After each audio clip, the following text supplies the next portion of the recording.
Have you ever wondered why women seem to live longer than men across cultures, continents, and centuries? Is it written in their DNA, or is there something deeper at play? Let me ask you, could it be that the secret to longevity isn't found in medicine or genetics, but in the way we live, think, and act? What if I told you that the answer lies in a mix of science, society, and Buddhist wisdom? Today we're diving deep into this mystery, not to pit men against women, but to uncover powerful lessons about life, purpose, and the choices we make every day. Are you ready to challenge your perspective? Let's begin. Firstly, let's start with science. Women tend to live longer due to hormonal differences, genetics, and even immune system advantages. For instance, estrogen plays a protective role in heart health.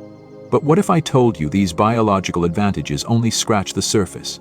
In Buddhism, the body is seen as a temporary vessel, subject to change, decay, and impermanence. So the real question is, how do women and men treat their bodies differently, knowing this impermanence? Women often care for their health earlier, seeking help, paying attention to signs, and treating their bodies as something to nurture. Men, on the other hand, often wait until it's too late. Is this cultural conditioning, or is it a reflection of how we value ourselves? Secondly, let's talk about emotions, something that goes beyond biology. Women are often raised to share their feelings, lean on others, and process emotions openly. Men? Many are taught to toughen up, suppress vulnerability, and man up. But in Buddhism, there's a teaching. Pain is inevitable, but suffering is optional. Suffering comes from resisting what is.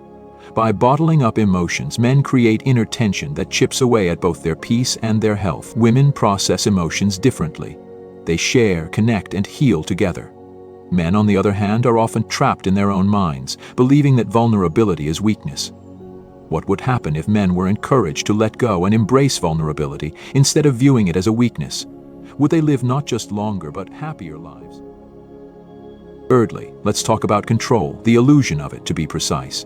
Men often bear the weight of being providers, protectors, and problem solvers. Society expects it. But this pressure comes at a cost. Stress, the silent killer, takes root. Buddha once said, "You cannot stop the waves, but you can learn to surf." Women, perhaps through their openness, have learned to release stress through connection and mindfulness. Buddhism teaches us to let go of the illusion of control. The Buddha once said, "You can only lose what you cling to." So why do we cling so tightly? But men, they hold on, and holding on too tightly? But here's the truth. Isolation kills. Connection saves. Longevity is found not in strength but in togetherness. Here's a thought experiment. If men could let go of this need for control, if they could breathe, step back, and trust the process, how much healthier could they be? Could letting go add years to their lives? Another factor is connection. Women are natural builders of community. They maintain relationships, support one another, and turn to their friends during hardships. In Buddhism, the Sangha, or community, is one of the three jewels. It's said that a person who has a Sangha will never walk alone. Men, however, often isolate themselves as they age. They focus on work, status, or individual pursuits, losing those deeper connections over time. The lesson here is simple but profound. We thrive when we're part of something bigger than ourselves. How often do you nurture your relationships, and how might doing so extend your time on this earth? Now, let's talk about purpose. Women often live with intention, prioritizing self-care, reflection, and nurturing both themselves and others. Men, however, are often consumed by the chase of success, power, or wealth. Buddhism teaches that true peace comes not from the external world, but from within.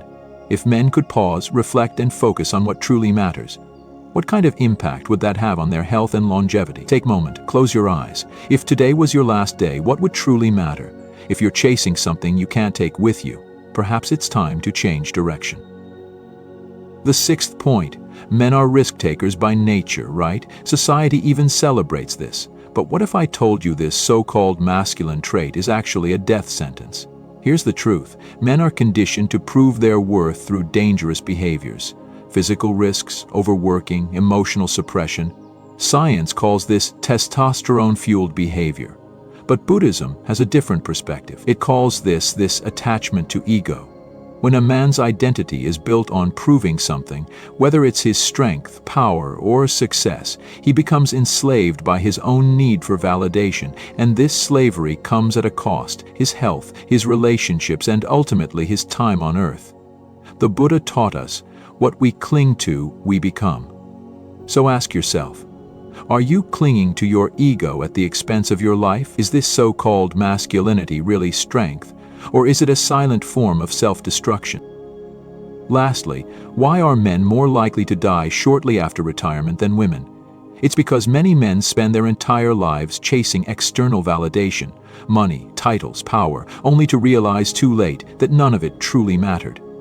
Buddhism teaches us to live in the present moment and to detach from material desires.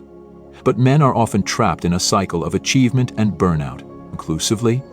So, why do women live longer than men?